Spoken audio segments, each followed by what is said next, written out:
ముల్కీ ఉద్యమం మరియు ముల్కీ నాన్ ముల్కీ అంశాల ఆవిర్భావం. ముల్కీ అనే పదానికి దేశము అని అర్థం. ముల్కీ అంటే దేశస్థుడు లేదా స్థానికుడు అని అర్థం. గైర్ ముల్కీ లేదా నాన్ ముల్కీ అంటే దేశం వెలుపలి నుండి వచ్చినవాడు లేదా స్థానికేతరుడు అని అర్థం. ముల్కీ మరియు నాన్ ముల్కీల సమస్య బహుమనీల కాలం నుండి ఉన్నది.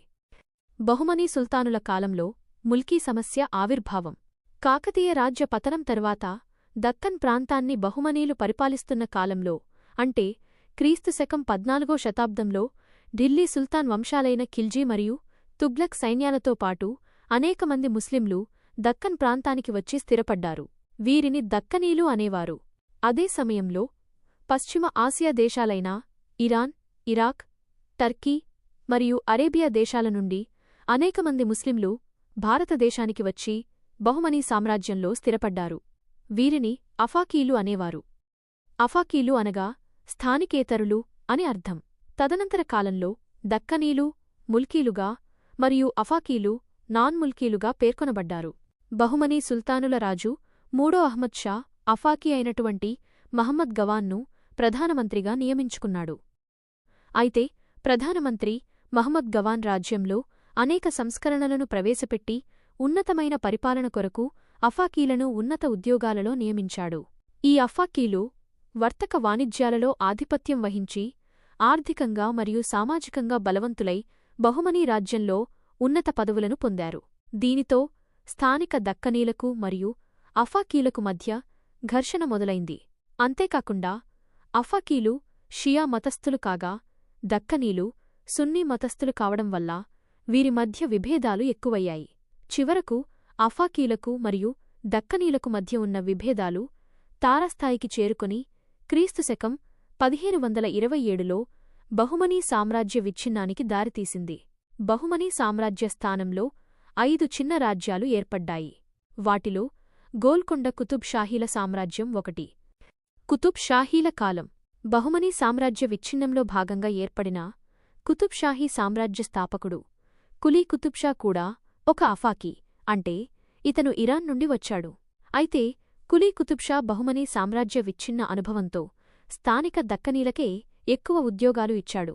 వీరు స్థానికులకే, అంటే ముల్కీలకే ఎక్కువ ఉద్యోగాలిచ్చి స్థానిక భాష అయిన తెలుగును ప్రోత్సహించారు. కుతుబ్ షాహీరాజు అబుల్ హసన్ తానీషా తెలుగువారైన అక్కన్నను పేష్కార్గా మరియు మాదన్నను మహామంత్రి వంటి ఉన్నత పదవులలో నియమించాడు.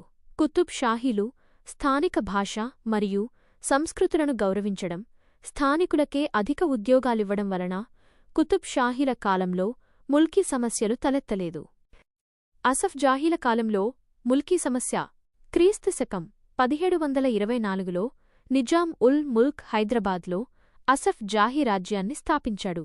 1724లో నిజాం ఉల్ ముల్క్ దక్కన్కు వచ్చినప్పుడు తన వెంట విశ్వాసపాత్రులైన కొందరు అనుచరులను ఉత్తర భారతదేశం నుండి తీసుకువచ్చి వారిని ఇక్కడ మంత్రి పదవులు మరియు ఉన్నత ఉద్యోగాలలో నియమించాడు. వారి సంతతి దక్కన్లో స్థిరపడిపోయింది. తదుపరి 5వ నిజాం అఫ్జల్ ఉద్దౌలా కాలంలో ముల్కీ సమస్య తలెత్తి ఉద్యమాలు ప్రారంభమయ్యాయి. అసఫ్ జాహీల కాలంలో ముల్కీ మరియు నాన్ ముల్కీల వివాదాలు 3 దశలుగా జరిగాయి. 1వ దశ 1853 నుండి 1883 వరకు. 5వ నిజాం కాలంలో ముల్కీ సమస్య రావడానికి ప్రధాన కారణాలు ఉన్నాయి. 1853లో హైదరాబాద్ రాజ్య దివాన్గా సాలార్ జంగ్ మొదటి నియమించబడ్డాడు. సాలార్ జంగ్ మొదటి హైదరాబాద్ రాజ్యంలో అనేక పరిపాలనా మరియు రెవెన్యూ సంస్కరణలను ప్రవేశపెట్టాడు. ఈ సంస్కరణల వలన అనేకమంది కాయస్థులు, ఖత్రీలు ఉత్తర భారతదేశం నుండి హైదరాబాద్కు ఉద్యోగాల కోసం వలసవచ్చారు. మొదటి సాలార్ జంగ్కు సహాయకులుగా నియమించబడిన సయ్యద్ అహ్మద్ ఖాన్, అమీనుద్దీన్ ఖాన్లు నాన్ ముల్కీలను రప్పించడంలో ముఖ్యపాత్ర వహించారు. పరిపాలన అవసరాల కోసం ఇంగ్లీష్ భాష తెలిసినవారిని మద్రాసు ప్రావిన్సు నుండి రప్పించి వివిధ ఉద్యోగాలలో నియమించేవారు. 1857 సంవత్సరం సిపాయిల తిరుగుబాటు తరువాత మొఘల్ రాజ్యం అంతరించగానే ఉత్తర భారతదేశంలో ఉద్యోగాలు కోల్పోయిన వందలాది మంది హైదరాబాద్కు వచ్చి ఇక్కడి ఉద్యోగాలలో స్థిరపడ్డారు. నాన్ ముల్కీలను ఇక్కడి ఉద్యోగాలలో నియమించడం ఇష్టం లేకపోయినా తప్పనిసరి పరిస్థితులలో మొదటి సాలార్ జంగ్ అలీఘడ్ యూనివర్సిటీ నుండి విద్యావంతులను ఇక్కడికి పిలిపించి ఉద్యోగాలలో నియమించాడు. బ్రిటిష్ ఇండియాలో శిక్షణ పొందిన మరియు పదవులు నిర్వహించిన అధికారులను పరిపాలనలో దివానీ అధికారులుగా నియమించుకున్నాడు. అయితే బయటి నుండి వచ్చిన ఉద్యోగులు స్థానిక ఉద్యోగులకు కావాల్సిన శిక్షణ ఇచ్చి వారికి బాధ్యతలు అప్పగించి వెనకకు తిరిగిపోతారని మొదటి సాలార్ జంగ్ అనుకున్నాడు కాని అలా జరగలేదు. హైదరాబాద్ రాజ్యంలో ఉన్నత ఉద్యోగాలు పొందిన నాన్ ముల్కీలు అవసరం లేకున్నా తమ శాఖలను విభజించి తమకున్న అధికారంతో కొత్త ఉద్యోగాలను సృష్టిస్తూ తమ బంధువులను మరియు స్నేహితులను ఉత్తర భారతదేశం నుండి పిలిపించి మరీ ఉద్యోగాలను ఇచ్చారు. దీనితో గైర్ ముల్కీలపై ముల్కీలు వ్యతిరేకత పెంచుకున్నారు. ఈ విధంగా నాన్ ముల్కీలు హైదరాబాద్ రాజ్యంలో పెరిగిపోవడం వలన దక్కన్ సంస్కృతి సంప్రదాయాలలో మరియు రాజకీయాలలో మార్పులు వస్తాయని గ్రహించిన మొదటి సాలార్ జంగ్ నాన్ ముల్కీల ప్రాధాన్యతను తగ్గించడానికి కొన్ని చర్యలు తీసుకున్నాడు.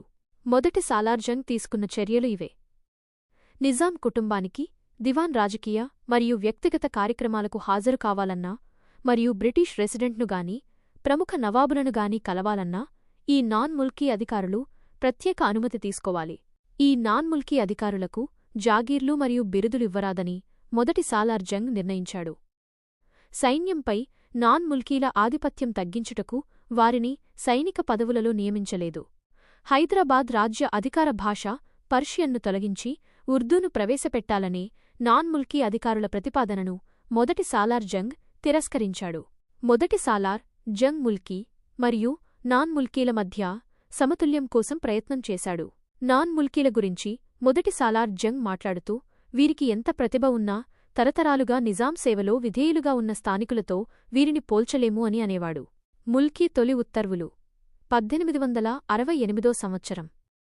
ముల్కీలను విద్యావంతులను చేసి ప్రభుత్వ ఉద్యోగాలలో నియమించాలనే దృఢసంకల్పంతో 5వ నిజాం అఫ్జల్ ఉద్దౌలా చివరి రోజుల్లో 1868 సంవత్సరంలో మొట్టమొదటిసారి హైదరాబాద్లోని అన్ని పరిపాలనా విభాగాలలో ముల్కీలనే నియమించాలని మొదటి సాలార్ జంగ్ అధికారికంగా ఆదేశాలను జారీ చేశాడు. రెండవ దశ 1884 సంవత్సరం నుండి 1911 సంవత్సరం వరకు 6వ నిజాం మీర్ మహబూబ్ అలీఖాన్ పాలనలో ముల్కీ మరియు నాన్ ముల్కీ వివాదాలు అధికమయ్యాయి. 1883 సంవత్సరంలో మొదటి సాలార్ జంగ్ మరణం తరువాత రెండవ సాలార్ జంగ్ నిజాం ప్రధానమంత్రి అనగా దివాన్ అయ్యాడు. అయితే రెండవ సాలార్ జంగ్ నాన్ ముల్కీల పక్షం వహించాడు. 6వ నిజాం మెహబూబ్ అలీ కాలంలో 1884 సంవత్సరంలో రెండవ సాలార్ జంగ్ నాన్ ముల్కీల ఒత్తిడికి లోనై పర్షియన్ స్థానంలో ఉర్దూను హైదరాబాద్ రాజ్య అధికార భాషగా ప్రకటిస్తూ ఆదేశాలిచ్చాడు. అదేవిధంగా బ్రిటిష్వారి ప్రోద్బలంతో ఇంగ్లీషును తప్పనిసరి భాషగా ప్రవేశపెట్టాడు. ఉర్దూను అధికార భాష చేయటం మరియు ఇంగ్లీషును తప్పనిసరి చేయటం వలన ఉర్దూ మరియు ఇంగ్లీషులో నైపుణ్యం లేని ముల్కీలకు అనగా స్థానికులకు ఉద్యోగ నియామకాలలో ప్రాధాన్యత తగ్గింది. దీనికి తోడు నాన్ ముల్కీలకు ఎక్కువ జీతాలు ఇచ్చి ముల్కీలకు తక్కువ జీతాలు ఇచ్చేవారు. అంతేకాకుండా ముల్కీలను రెండవ శ్రేణి పౌరులుగా చూడడం మొదలైంది. రెండవ సాలార్ జంగ్ నాన్ ముల్కీల పక్షం వహిస్తున్నాడని కొందరు మహబూబ్ అలీఖాన్కు వినతిపత్రం సమర్పించారు. దీనినే ముల్కీ పత్రం అంటారు. తక్షణమే స్పందించిన మహబూబ్ అలీఖాన్ నిజాం రాజ్యంలో పనిచేస్తున్న ఉద్యోగుల స్థానికత ఆధారంగా ఒక లిస్టు తయారు చేయమని సాలార్ జంగ్ రెండును ఆదేశించాడు. దీంతో 1886 సంవత్సరంలో మొదటి ఉద్యోగుల సివిల్ లిస్ట్ రూపొందించబడింది. ఉద్యోగుల సివిల్ లిస్ట్ 1886. మొదటి ఉద్యోగుల సివిల్ లిస్ట్ ప్రకారం ముల్కీ ఉద్యోగులు 246 మంది, అంటే 52%. ముల్కీ ఉద్యోగుల జీతభత్యాలపై చేసిన ఖర్చు 42%. నాన్ ముల్కీ ఉద్యోగులు 230 మంది, అంటే 48%. నాన్ ముల్కీ ఉద్యోగుల జీతభత్యాలపై చేసిన ఖర్చు 58%. పై నివేదిక ఆధారంగా నాన్ ముల్కీలు సగం ఉద్యోగాలు పొందడమే కాకుండా ముల్కీల కంటే ఎక్కువ జీతాలను పొందుతున్నారు. దీంతో ముల్కీలు తమ ఉద్యమాన్ని ఉధృతం చేశారు. ముల్కీ ఉద్యమాన్ని నియంత్రించడానికి మహబూబ్ అలీఖాన్ ముల్కీలకు అనుకూలంగా 1888 సంవత్సరంలో ఒక గెజిట్ జారీ చేశాడు. 1888 గెజిట్ లేదా జరీదా ఉద్యోగ నియామకాలపై 1888 సంవత్సరంలో, అంటే ఇస్లామిక్ క్యాలెండర్ ప్రకారం 1301 సంవత్సరం రబ్బీ ఉల్ సానీ నెల 15వ తేదీన 6వ నిజాం మహబూబ్ అలీఖాన్ ఒక గెజెట్ జారీ చేశాడు. 1888 గెజెట్ ప్రకారం మొదటి అంశం తొలిసారిగా ఈ గెజెట్లో ముల్కీ అనే పదం ఉపయోగించారు. రెండవ అంశం కనీసం 12 సంవత్సరాలు నిజాం రాజ్యంలో స్థిరపడిన వారిని ముల్కీలుగా గుర్తిస్తారు. మూడవ అంశం నిజాం రాజ్యంలోని ఉద్యోగాలన్నీ అర్హత మేర విదేశీయుల జోక్యం లేకుండా దేశీయులకే ఇవ్వాలని నిర్ణయించారు. నాలుగవ అంశం నాన్ ముల్కీలు ఉద్యోగాలు పొందాలంటే ప్రధానమంత్రితో ప్రత్యేక అనుమతి తీసుకోవాలి. ఈ గెజెట్ తరువాత కూడా హైదరాబాద్లో నాన్ ముల్కీల నియామకం పెరుగుతూనే వచ్చింది. హిందూ ముస్లిం ముల్కీ వివాదాలు జనాభాలో 90% మంది హిందువులున్నప్పటికీ 10% ఉన్న నాన్ ముల్కీ ముస్లింలే అన్ని ఉద్యోగాలలో నియమించబడుతుండటంతో హిందూ మరియు ముస్లింల మధ్య ద్వేషం మొదలయ్యింది. ఉద్యోగుల సివిల్ లిస్ట్ 1894 6వ నిజాం మహబూబ్ అలీఖాన్ సూచనలను కూడా లెక్క చేయకుండా రెండవ సాలార్ జంగ్ నాన్ ముల్కీలకు లబ్ధి చేకూరుస్తూనే ఉన్నాడు. దాంతో ముల్కీ ఉద్యమం ఉధృతమవడంతో 1887 ఏప్రిల్ నెలలో సాలార్ జంగ్ II తన దివాన్ పదవికి రాజీనామా చేశాడు. నూతన దివాన్ హయాంలో 1894 సంవత్సరంలో ఉద్యోగుల సివిల్ లిస్టును ప్రకటించారు. హైదరాబాద్ రాజ్యంలో మొత్తం గెజిటెడ్ ఉద్యోగులు 680 మంది ఉంటే అందులో ముల్కీ ఉద్యోగులు 233 మంది మరియు నాన్ ముల్కీ ఉద్యోగులు 447 మంది ఉన్నారు. ఈ 680 మందిలో హిందువులు కేవలం 63 మంది మాత్రమే. వారిలో ముల్కీ హిందువులు కేవలం 20 మంది మాత్రమే. 1886 ఉద్యోగుల సివిల్ లిస్ట్ ప్రకారం 230గా ఉన్న నాన్ ముల్కీ ఉద్యోగుల సంఖ్య 1894 నాటికి 447కు పెరిగింది. మహారాజా కిషన్ పెర్షాద్ 1901 సంవత్సరంలో హిందూ ముల్కీ అయిన మహారాజా సర్ కిషన్ పెర్షాద్ హైదరాబాద్ దివాన్గా నియమించబడ్డాడు. మహారాజా కిషన్ పెర్షాద్ ముల్కీల పక్షం వహించి నాన్ ముల్కీల ఆధిపత్యాన్ని నియంత్రించాడు. అయితే కిషన్ పెర్షాద్ దగ్గర ఆర్థిక మంత్రిగా పనిచేసిన కాసన్ వాకర్ అనే వ్యక్తి అనేక మంది నాన్ ముల్కీలను ఉద్యోగాలలో నియమించాడు. కాసన్ వాకర్ ఉర్దూను కూడా ఉత్తరాది మరియు దక్షిణాది ఉర్దూగా విభజించి నాన్ ముల్కీలు మాట్లాడేది నాగరిక ఉర్దూ అని, ముల్కీలు మాట్లాడేది అనాగరిక ఉర్దూ అని హేళన చేశాడు. దీంతో దివాన్ కిషన్ పెర్షాద్కు మరియు కాసన్ వాకర్కు మధ్య ప్రత్యక్ష యుద్ధం నడిచింది. మహారాజు కిషన్ పెర్షాద్ వలన ముల్కీలు ముల్కీ ఉద్యమంలో పాక్షికంగా విజయం సాధించారు. ముల్కీలకు కొన్ని రక్షణలు కల్పిస్తూ 1910 సంవత్సరంలో ప్రభుత్వం ఒక ప్రకటన జారీ చేసింది. 1910 ప్రకటన ప్రకారం నాన్ ముల్కీ ఉద్యోగాలన్నీ తాత్కాలికమైనవిగా పరిగణించబడతాయి. ఉద్యోగ నియామకాలు రాజకీయ జోక్యంతో కాకుండా రాత పరీక్ష ద్వారా జరగాలి. స్థానికులకు తగిన అర్హతలు ఉన్నప్పుడు ఆ పదవులలో స్థానికులనే నియమించాలి. స్థానికేతరులను నియమించరాదు. ముల్కీ హక్కుల కోసం విశేష కృషి చేసిన కిషన్ పెర్షాద్ గారిని ముల్కీ ఉద్యమ గాడ్ ఫాదర్ అని కూడా పేర్కొంటారు. పత్రికలు ముల్కీ నాన్ ముల్కీ ఆందోళన గురించి ఆ కాలంలో అనేక పత్రికలు వార్తలు సంపాదకీయాలు రాసేవి. హైదరాబాద్ రికార్డర్ పత్రిక ముల్కీ హక్కులను సమర్థించి ముల్కీలకు అనుకూలంగా వార్తలను ప్రచురించింది. ఇలాహి బక్ష్ అనే పత్రిక నాన్ ముల్కీలను సమర్థిస్తూ 1899 సంవత్సరంలో హైదరాబాద్లో పరిపాలన బాధ్యతలు అప్పగించాలంటే తెలివైన ముల్కీలను ఎక్కడ వెదకాలి అని ప్రశ్నించింది. ది మహమ్మదీన్ అనే పత్రిక నాన్ ముల్కీలకు మద్దతుగా మాట్లాడుతూ సాలార్ జంగ్ ఆహ్వానిస్తేనే వచ్చినవారి వారసురని పేర్కొన్నది. 1912 సంవత్సరంలో మీర్ ఉస్మాన్ అలీఖాన్ కాసన్ వాకర్ను ఆర్థిక మంత్రి పదవి నుండి తప్పించాడు. రాయ్ బాలముకుంద్ అనే హైదరాబాద్ పాతనగరపు విద్యార్థి 1885 సంవత్సరంలో మద్రాసులో B.A. పట్టా పొందాడు. దీనితో రాయ్ బాలముకుంద్ హైదరాబాద్ సంస్థానంలో తొలి హిందూ ముల్కీ పట్టభద్రుడుగా గుర్తింపు పొందాడు. రాయ్ బాలముకుంద్ 1908 సంవత్సరంలో హైదరాబాద్ హైకోర్టు న్యాయమూర్తిగా నియమించబడ్డాడు. నోట్ 1890 సంవత్సరంలో హైదరాబాద్ హైకోర్టు స్థాపించబడినది. మీర్ ఉస్మాన్ అలీఖాన్ కాలంలో ఉద్యోగ సివిల్ సర్వీసెస్ రూల్స్ 7వ నిజాం ఫర్మానా 1919 ముల్కీ నిర్వచనం 3వ దశ 1911 నుండి 1948 వరకు 1911 సంవత్సరంలో నిజాం మీర్ మహబూబ్ అలీ ఖాన్ మరణానంతరం 7వ నిజాం మీర్ ఉస్మాన్ అలీఖాన్ సింహాసనం అధిష్ఠించాడు. ఎడ్యుకేషన్ కాన్ఫరెన్స్ సూచనల మేరకు 1918 సంవత్సరంలో మీర్ ఉస్మాన్ అలీఖాన్ ఉస్మానియా యూనివర్సిటీని ఏర్పాటు చేశాడు. ఉస్మానియా యూనివర్సిటీ ఉర్దూ బోధనా భాషగా ప్రారంభమైంది. అయితే ఉస్మానియా యూనివర్సిటీ పాఠ్యపుస్తకాల తయారీలో ఉర్దూ ట్రాన్స్లేషన్ డిపార్ట్మెంట్లో అధికంగా ఉత్తర భారతదేశానికి చెందిన నాన్ ముల్కీ అధికారులు ఉండేవారు.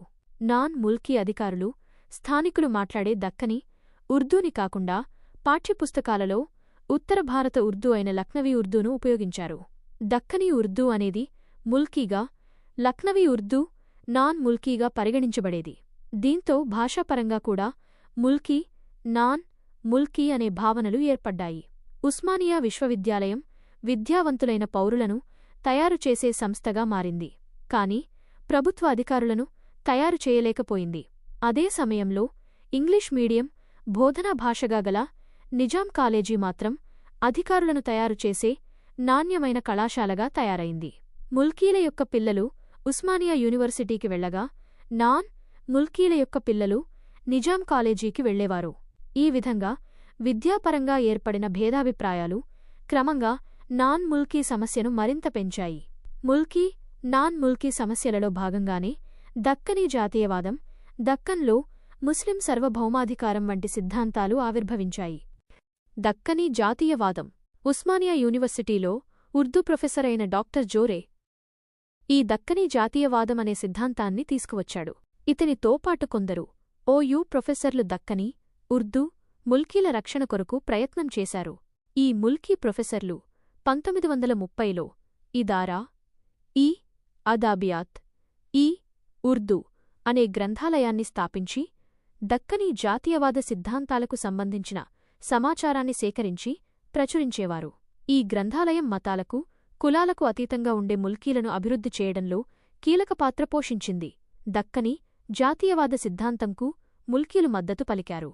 ఈ దక్కనీ జాతీయవాద నాయకులు long live Nizam, the royal embodiment of Deccani, nationalism Deccani, జాతీయవాదానికి రాజచిహ్నమైన నిజాం, నీవు ఎల్లకాలం బ్రతకాలి అనే నినాదాన్నిచ్చారు. ముస్లిం సార్వభౌమాధికారం. దక్కనీ జాతీయవాదంకు వ్యతిరేకంగా ముస్లిం సార్వభౌమాధికారం అనే సిద్ధాంతం ఆవిర్భవించింది. ఈ సిద్ధాంతంకు మొదట్లో నాన్ముల్కీలు మాత్రమే మద్దతు ఇచ్చేవారు.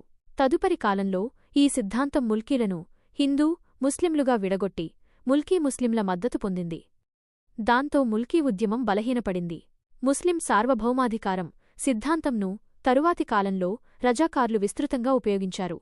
1919 ఫర్మాన్ ముల్కీ నిర్వచనం.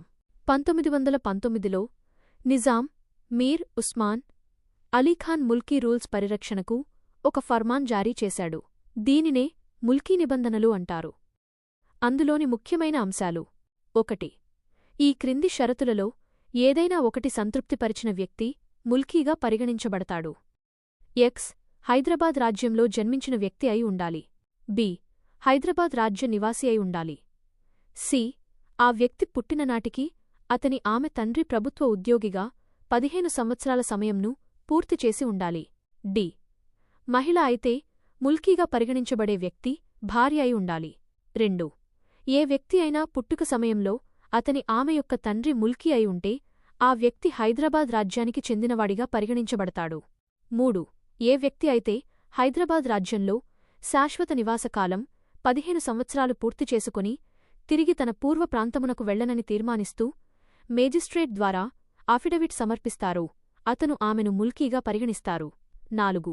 ముల్కీగా పరిగణించబడే స్త్రీ ముల్కీ కాని పురుషుణ్ణి వివాహం చేసుకుని కూడా హైదరాబాద్ రాజ్యంలో నివాసంను వదులుకోని పక్షంలో ఆమెకు సహజంగా ఉన్న ముల్కీపరమైన హక్కులకు ఎటువంటి భంగం కలుగదు. 5. ముల్కీగా పరిగణించబడే స్త్రీ ముల్కీ కాని మరో పురుషుణ్ణి వివాహం చేసుకుని హైదరాబాద్ రాజ్యంకు బయట నివాసముండి కూడా భర్త మరణం వలనగాని లేదా భర్త నుండి చట్టపరంగా విడిపోయిగాని తిరిగి శాశ్వతంగా హైదరాబాద్ రాజ్యంలో నివాసానికై వస్తే ఆమెను ముల్కీగానే పరిగణిస్తారు. అయితే ఆమె పిల్లలను మాత్రం ముల్కీ నియమాలను సంతృప్తిపరచనిదే ముల్కీలుగా పరిగణించరు. 6. పై నియమాలు, షరతులను అనుసరించి వివిధ తాలూకాదార్లకు ముల్కీ ధృవీకరణ పత్రాలను జారీ చేసే అధికారాన్ని అప్పగించారు. 7. ముల్కీ ధృవీకరణ దరఖాస్తు పత్రంలో వ్యక్తి తనకు సంబంధించిన తప్పనిసరి సమాచారాన్ని అందిస్తూనే అదనంగా చివరికి పైన పేర్కొన్న వివరాలు యథార్థమేనని నిర్ధారిస్తుంది. అవి యథార్థం కాని పక్షంలో న్యాయస్థానాల ద్వారా నియమం 9 క్రింద విధించే శిక్షకు బాధ్యుడినని ప్రమాణపత్రం జతచేయాల్సి ఉంటుంది. 8.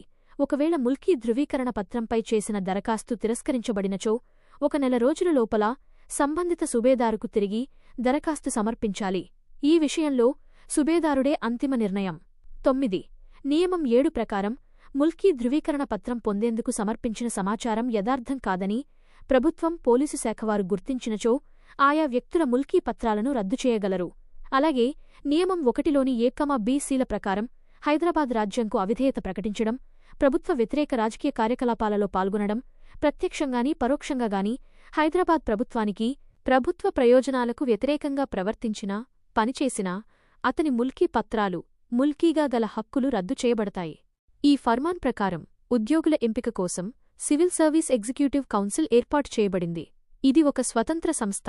1938లో civil service executive council civil సర్వీసుల గురించి అధ్యయనం చేయడానికి ఒక కమిటీని నియమించింది.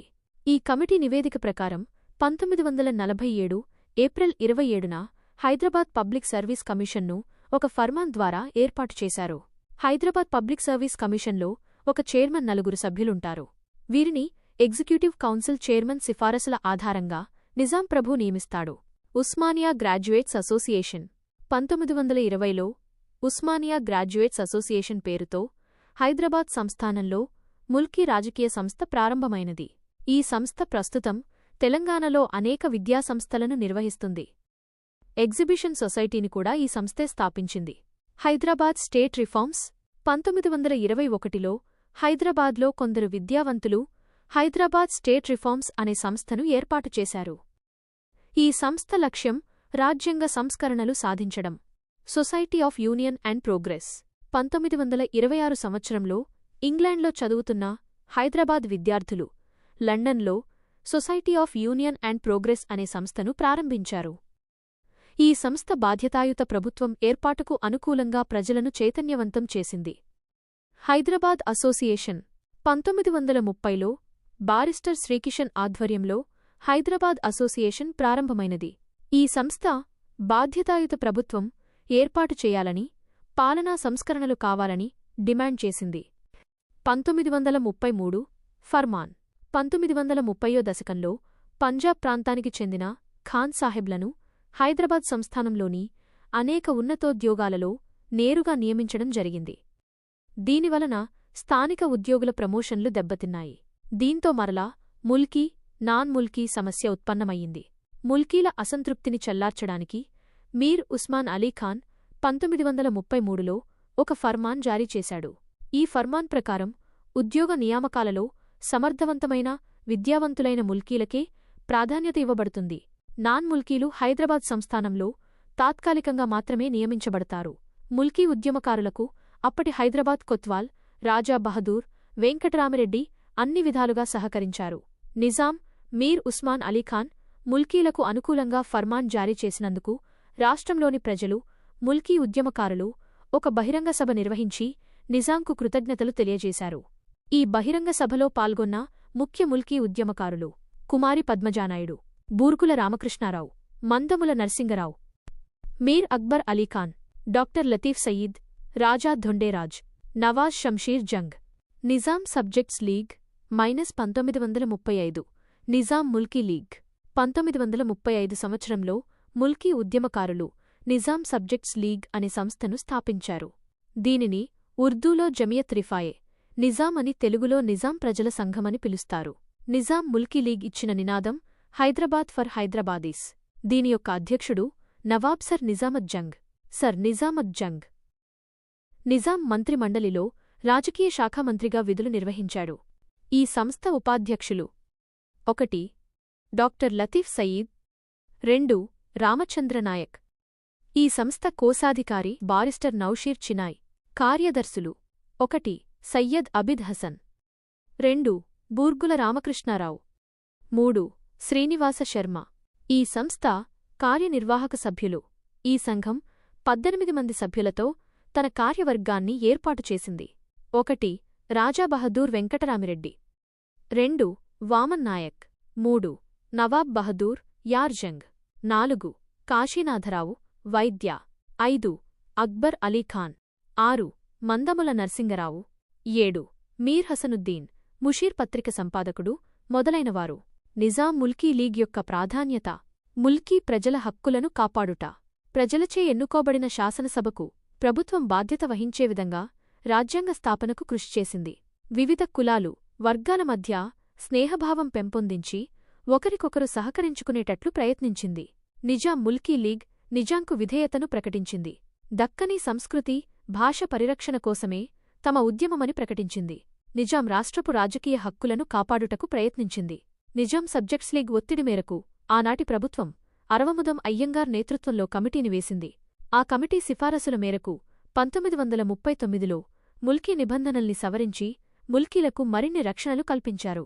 ప్రారంభంలో నిజాం ప్రభువు ఈ లీగ్ పట్ల అనుకూల వైఖరిని ప్రదర్శించి దీని లక్ష్యాలకు ప్రాముఖ్యతను ఇచ్చాడు. కాని బాధ్యతాయుత ప్రభుత్వం అనే ప్రస్తావన నిజాంకు ఆగ్రహం తెప్పించింది. మొదట్లో ఈ లీగ్లో చేరడానికి ఉత్సాహం చూపించిన ప్రజలు తదుపరి నిజాం ఆగ్రహంతో వెనుకంజ వేశారు.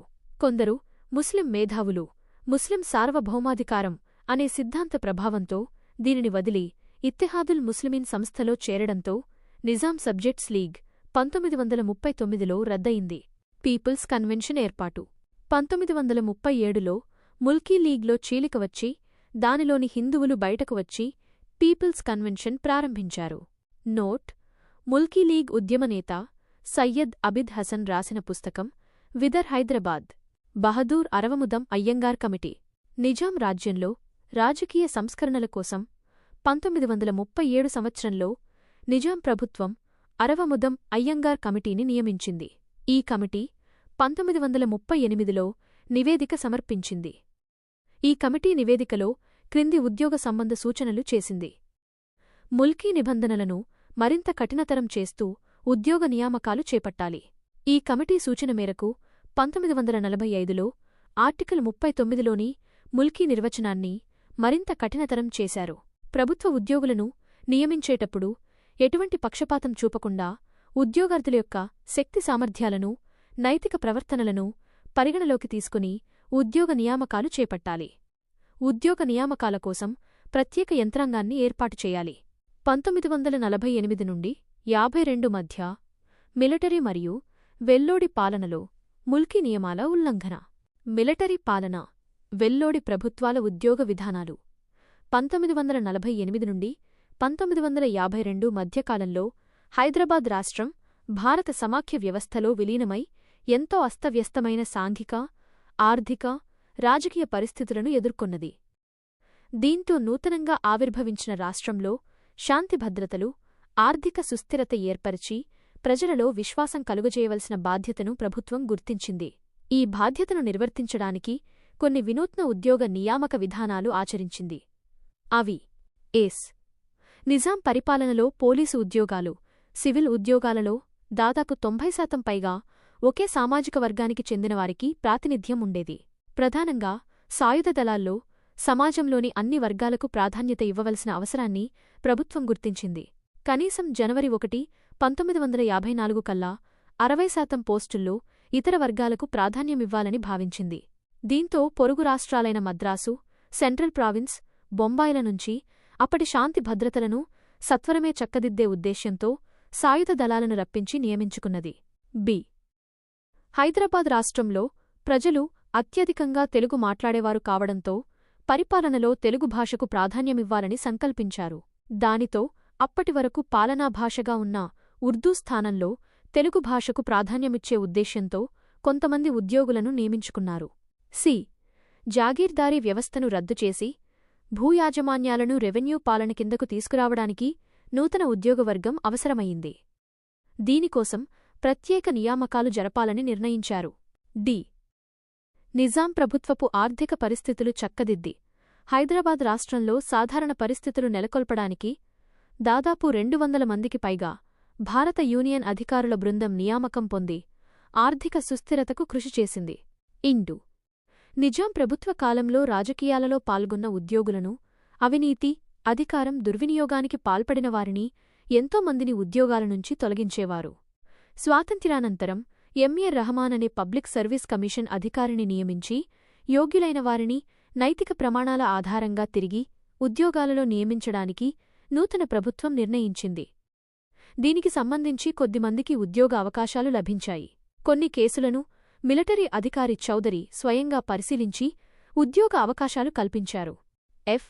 సైనిక శాఖలో, పోలీసు శాఖలో నూతన ప్రభుత్వం కొన్ని సంస్కరణలు చేపట్టింది. వాస్తవానికి పోలీసు చర్య తేదీ వరకు హైదరాబాద్ సైన్యం సంఖ్య 17,870గా ఉండేది.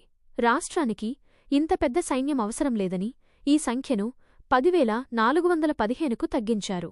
ఆ తరువాతి కాలంలో పోలీసు చర్య సందర్భంగా తీసుకున్న పోలీసు సిబ్బందిని కూడా తగ్గించింది. జిల్లాల్లో అవసరాన్ని బట్టి పోలీసు అధికారులను, సిబ్బందిని తగు సంఖ్యలో నియమించడంలో ముస్లిమేతరులకు కూడా ప్రాధాన్యమిచ్చింది. రెండో ప్రపంచ యుద్ధం తరువాత సైన్యం నుంచి పదవీ విరమణ చేసిన వారిని పునరావాస డైరెక్టర్ కార్యాలయం కొన్ని నూతన ఉద్యోగాలలో నియమించేది. హైదరాబాద్ సంస్థానం విలీనం తరువాత పునరావాస డైరెక్టరేట్ను మరికొంతకాలం కొనసాగించి ఉద్యోగ నియామకాలు చేశారు. ప్రభుత్వంలోని కొన్ని దిగువ స్థాయి, మధ్యస్థాయి ఉద్యోగాలలో నియామకాలు చేపట్టడానికి ఎంప్లాయ్మెంట్ ఎక్స్చేంజీలను ఏర్పాటు చేసింది. వీటిలో ఒకటి హైదరాబాద్లోనూ, రెండవది వరంగల్లో, మూడవది ఔరంగాబాద్లో ఉండేవి. ఈ ప్రాంతీయ ఎంప్లాయ్మెంట్ ఎక్స్చేంజీలు ప్రభుత్వ శాఖలలో, ప్రైవేటు కంపెనీల ఉద్యోగాలకు నియామకాలు చేసేవి. నైపుణ్యం గల కార్మికులకు, సాంకేతిక నిపుణులకు శిక్షణ ఇచ్చి ఉద్యోగార్హత పెంపొందించడానికి బికనూరు శిక్షణ కేంద్రం ఏర్పరచి 1,200 మంది అభ్యర్థులకు 20 విధాల వృత్తి పనులలో శిక్షణ ఇస్తూ ప్రతి సంవత్సరం కృషి చేసేది. 1948 సెప్టెంబర్ 17న ఆపరేషన్ పోలో అనే సైనిక చర్య ద్వారా హైదరాబాద్ రాజ్యంలో నిజాం పాలన అంతమై భారత యూనియన్లో విలీనమయ్యింది. తదుపరి 1948 సెప్టెంబర్ నుండి 1949 డిసెంబర్ వరకు హైదరాబాద్ మిలిటరీ గవర్నర్గా బెంగాల్కు చెందిన జె.ఎన్. చౌదరి పనిచేశాడు. 1950 జనవరి నుండి 1952 మార్చి వరకు కేరళకు చెందిన ఎం.కె. వెల్లోడి పౌరముఖ్యమంత్రిగా పనిచేశాడు. జె.ఎన్. చౌదరి మరియు ఎం.కె. వెల్లోడి ఇద్దరూ స్థానికేతరులు కావడంతో 1948 నుండి 52 మధ్యకాలంలో తెలంగాణకు స్థానికేతరుల వలసలు నిరాటంకంగా కొనసాగాయి. ఎం.కె. వెల్లోడి హైదరాబాద్ రాష్ట్రంలో పాలన ఆధునీకరణ పేరుతో అప్పటివరకు అధికార భాషగా ఉన్న ఉర్దూ స్థానంలో ఇంగ్లీష్, తెలుగును ప్రవేశపెట్టాడు. నిజాం పాలన అంతం తరువాత జె.ఎన్. చౌదరి ఆంగ్లం తెలిసిన అధికారులతో పరిపాలన సాగించాలని స్థానికేతరులను ఉద్యోగాలలో నియమించటం ప్రారంభించాడు. మొదట కేరళ నుండి ఉద్యోగులను తీసుకున్నారు. తరువాత మద్రాసులోని తమిళులను, తదుపరి మద్రాసు రాష్ట్రంలోని తెలుగువారిని అనగా ఆంధ్రవారిని ఉద్యోగాల్లో నియమించారు. తెలంగాణ వారికి ఇంగ్లీష్లో సరైన పరిజ్ఞానం లేదన్న వంకతో ఆంధ్రవారిని విచక్షణారహితంగా తెలంగాణ ఉద్యోగాల్లో నియమించారు. ఎం.కె. వెల్లోడి ఆంధ్రాకు చెందిన అధికారులను తీసుకువచ్చి హైదరాబాద్ రాజ్యంలోని జిల్లాల్లో కలెక్టర్ల పైస్థాయిలో చీఫ్ అడ్మినిస్ట్రేటర్ అనే పేరుతో నియమించాడు. ఎంత దారుణంగా అంటే కృష్ణా జిల్లాలో తహసీల్దారుగా పనిచేసే రామచంద్రరావును తీసుకువచ్చి హైదరాబాద్ జిల్లా చీఫ్ అడ్మినిస్ట్రేటర్గా నియమించాడు. పై విధంగా నియమించబడ్డ ఆంధ్ర అధికారులు తమ బంధుమిత్రులు, తమ ప్రాంతం వారిని పిలిపించుకుని పెద్ద మొత్తంలో ఉద్యోగాలలో నియమించారు. ఆంధ్రా నుండి వచ్చిన ఉద్యోగస్తులు లంచగొండితనం, అవినీతికి అలవాటు పడ్డారు. అవినీతి గురించి పద్మజానాయుడు పార్లమెంట్లో ప్రస్తావించగా వల్లభాయ్ పటేల్ జవాబిస్తూ హైదరాబాద్ రాష్ట్రంలో అప్పటికే అవినీతి, లంచగొండితనం ఉన్నాయని, ఇప్పుడు కొత్త కాదని పేర్కొన్నాడు. హైదరాబాద్ సంస్థానం భారతదేశంలో విలీనం అయిన తరువాత హైదరాబాద్ రాష్ట్రంలో ఎన్నోసార్లు ముల్కీ నిబంధనలు ఉల్లంఘనలకు గురయ్యాయని ది స్టార్ ఆఫ్ హైదరాబాద్ అనే వార్తాపత్రిక పేర్కొన్నది. హైదరాబాద్ సంస్థానం యొక్క పరిపాలనా వ్యవస్థను పునర్నిర్మించే పేరుతో వందలాది మంది నాన్ ముల్కీలు ప్రభుత్వంలోకి ప్రవేశించారు. విధంగా ఉద్యోగాలు పొందిన ఆంధ్ర అధికారులు తెలంగాణ ప్రజలను చాలా చులకనగా చూడడం, తెలంగాణ ప్రజలపై అజమాయిషీ చేయడం మొదలుపెట్టారు. తెలంగాణ సంస్కృతిని, భాషను చిన్నచూపుతో చూశారు. పై కారణాలు 1952లో గైర్ముల్కీ ఉద్యమం రావడానికి దారితీశాయి.